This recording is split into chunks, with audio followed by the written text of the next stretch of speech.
नमस्कार।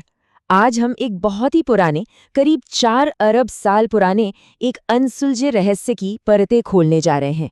ये कहानी है पृथ्वी पर जीवन की।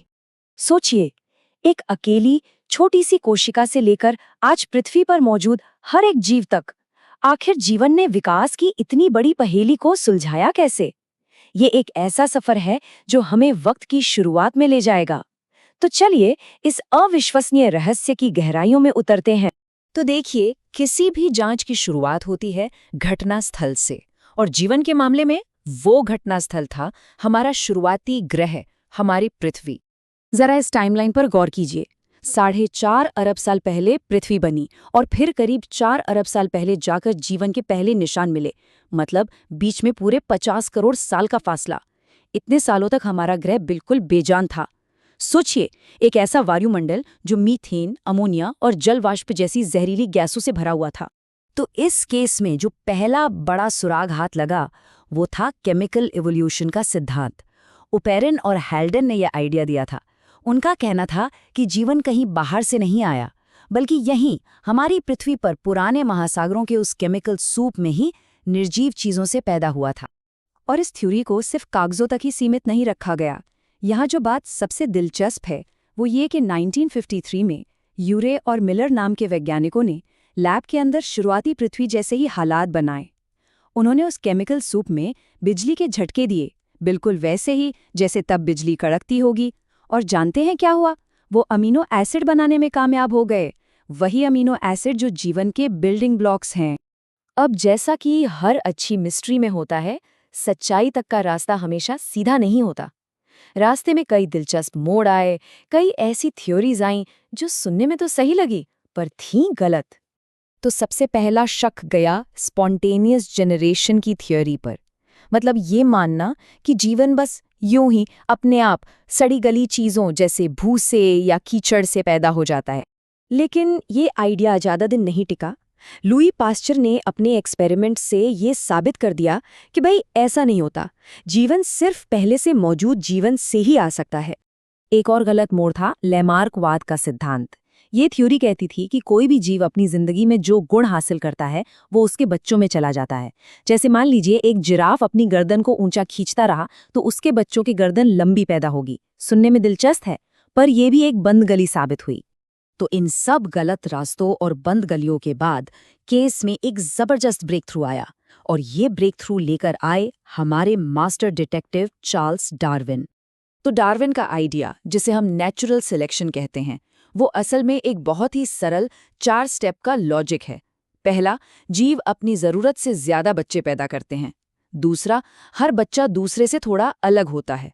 तीसरा, इन सबको जीने के लिए सीमित संसाधनों के लिए आपस में संघर्ष करना पड़ता है।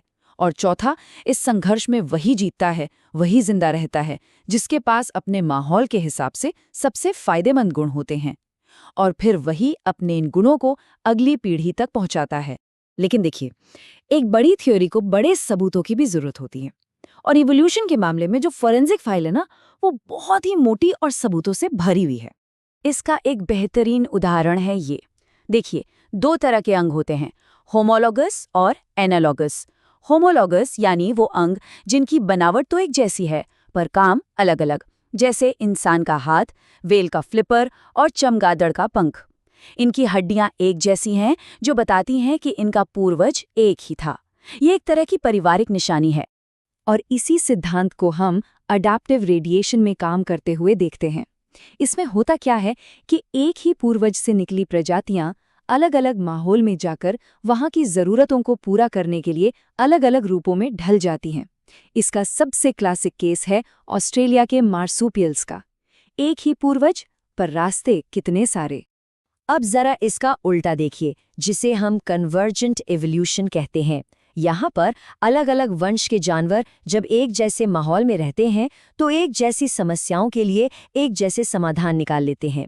इस टेबल में देखिए, प्लेसेंटल मैमल और ऑस्ट्रेलियन मार्सूपियल दोनों अलग हैं, पर देखिए छछूंदर जैसा मार्सूपियल छछूंदर भी है और भेड़िए जैसा तस्मानियन भेड़िया भी। कितने मिलते जुलते हैं। और पता है, हमने नेचुरल सिलेक्शन को अपनी आंखों के सामने होते हुए भी देखा है। ये पेपरमिंट मॉथ का केस देखिए। इंग्लैंड में इंडस्ट्रियल रेवोल्यूशन से पहले जब पेड़ों के तने हल्के रंग के थे तो 90% मॉथ सफ़ेद होते थे ताकि वो आसानी से छिप सके। लेकिन फिर फैक्ट्रियों के धुएं से पेड़ काले हो गए और नतीजा 1920 तक आते आते 90% मॉथ गहरे रंग के हो गए, क्योंकि अब उन्हें छिपने में आसानी होती थी। ये है नेचुरल सिलेक्शन इन एक्शन। तो केस यहाँ बंद नहीं होता, ये जांच अभी भी जारी है, क्योंकि इवोल्यूशन कोई इतिहास की घटना नहीं है जो होकर खत्म हो गई। ये एक लगातार चलने वाली प्रक्रिया है। और वैज्ञानिक इसे माप भी सकते हैं। इसके लिए हार्डी-वेनबर्ग प्रिंसिपल का इस्तेमाल होता है। ये सिद्धांत समझिए कि एक बेसलाइन देता है। ये बताता है कि अगर कोई बाहरी ताकत काम न करे तो किसी आबादी की जेनेटिक बनावट पीढ़ी दर पीढ़ी एक जैसी ही रहेगी। इसे जेनेटिक इक्विलिब्रियम कहते हैं। लेकिन अगर इन 5 चीजों में से कोई भी एक चीज हो जाए, जैसे gene migration, genetic drift, mutation, genetic recombination या फिर नेचुरल सिलेक्शन, तो वो जेनेटिक संतुलन बिगड़ जाता है।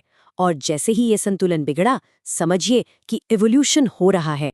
ये चार्ट दिखाता है कि नेचुरल सिलेक्शन किसी आबादी को कैसे अलग-अलग दिशाओं में धकेल सकता है। पहला, ये बीच वालों को चुन सकता है, यानी औसत को बनाए रख सकता है।